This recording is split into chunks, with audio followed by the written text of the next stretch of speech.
Derrière cet imposant portail, au milieu des pins et des cyprès, un vaste domaine de 32 hectares, propriété de l'ancien émir du Qatar.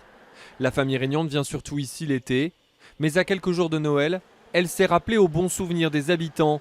Le cheikh vient de faire un don d'1 million d'euros à la ville, une annonce très commentée. La somme déjà encaissée par la ville représente 1/12 du budget de la commune, un montant 3 fois plus élevé que la dotation annuelle de l'État. 1 million d'euros pour financer les cantines bio de la ville. Nous sommes à Mouansartou. L'ex-émir du Qatar, le cheikh Hamad Ben Khalifa Al Thani, a versé 1 million d'euros à cette ville de 10 000 habitants pour qu'elle puisse se doter de cantines bio. Mouansartou a un budget de fonctionnement annuel d'environ 12 millions d'euros. Et la dotation de l'État est 3 fois inférieure aux dons venus du Qatar. Un gros chèque accepté par le maire écologiste Pierre Askeri, qui s'est vite attiré les foudres de l'opposition municipale, les Républicains. L'ex-émir du Qatar a signé un chèque d'1 million d'euros pour la pérenniser.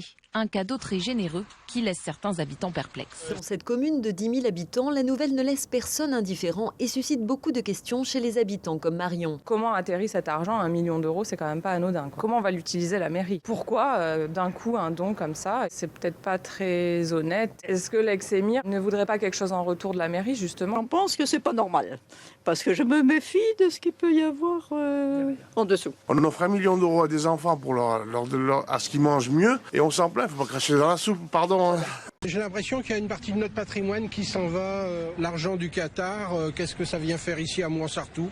À mon avis, il y a une contrepartie et je ne sais pas laquelle. C'est d'ailleurs ce que soupçonne Christophe Chalier, conseiller municipal d'opposition à Mouansartou. Pour l'opposition, le don d'1 million d'euros est un renvoi d'ascenseur. L'opposition qui dénonce également dans un tweet la mise sous influence qatari des cantines scolaires. Ce n'est pas des fonds étrangers, qui plus est en provenance d'un émirat du Moyen-Orient, qui doivent financer ces sujets-là. Voilà, je ne veux pas que demain, d'autres personnes que l'État français puissent décider de ce qui se trouvera dans les assiettes de nos enfants dans les cantines scolaires.